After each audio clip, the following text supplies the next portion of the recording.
चमगादड़ पशु और पक्षी की कहानी। बहुत समय पहले की बात है। जंगल में शांति से रहने वाले पशुओं और पक्षियों के मध्य किसी बात को लेकर अनबन हो गई। ये अनबन कितनी बड़ी कि दोनों पक्षों में युद्ध छिड़ गया। पशुओं की लंबी चौड़ी सेना थी, जिसमें राजा शेर के अतिरिक्त लोमड़ी, भेड़िया, भालू, जिराफ, सियार, खरगोश जैसे कई छोटे बड़े जानवर सम्मिलित थे। वहीं आकाश में विचरण करने वाले पक्षियों की सेना भी कुछ कम नहीं थी। उसमें चील, गीद, कौवा, कबूतर, मैना, तोता सहित कई पक्षी सम्मिलित थे। चमगादड़ बहुत परेशान था। उसे समझ नहीं आ रहा था कि किसकी सेना में सम्मिलित हो। उसे अकेले देख पक्षी उसके पास आए और उसे आमंत्रित करने लगे। चमगादड़ भाई, आओ हमारा साथ दो।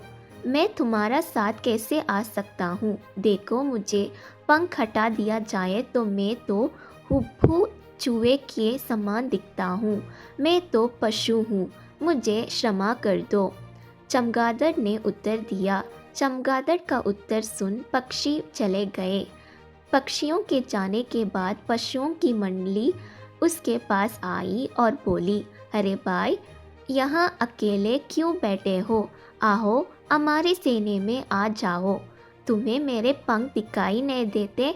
मैं तो पक्षी हूँ, कैसे तुम्हारी सेने में सम्मिलित हो जाऊँगा? चमगादड़ ने अपना पला झाड़ा। पक्षी भी चले गए। कुछ दिन बाद पक्षियों और पशुओं की अनबन समाप्त हो गया। दोनों पक्षों में मित्रता हो गई। जंगल में मंगल हो गया। सभी आनंद मनाने लगे। उन्हें आनंद मनाता देख चमगादड़ ने सोचा कि अब मुझे किसी एक दल में सम्मिलित हो जाना चाहिए।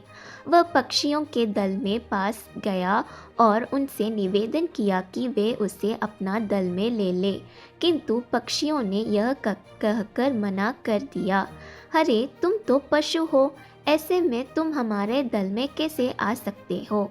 मुंह लटकाकर चमगादड़ पशुओं के पास पहुंचा और उनसे भी यही निवेदन किया। पशुओं ने भी उसे अपने दल में स्वीकार नहीं किया। वे बोले, यह तुम भूल गए हो कि तुम्हारे पंख हैं और तुम एक पक्षी हो। चमगादड़ क्या करता? वह समझ गया कि आवश्यकता पड़ने पर साथ न देने पर कोई भी मित्र नहीं रहता। तब से चमगादड़ अकेले ही रहता है। सीख: आवश्यकता पड़ने पर सदा दूसरों का सहायता करना चाहिए। मुसाफिरत का कोई मित्र नहीं होता।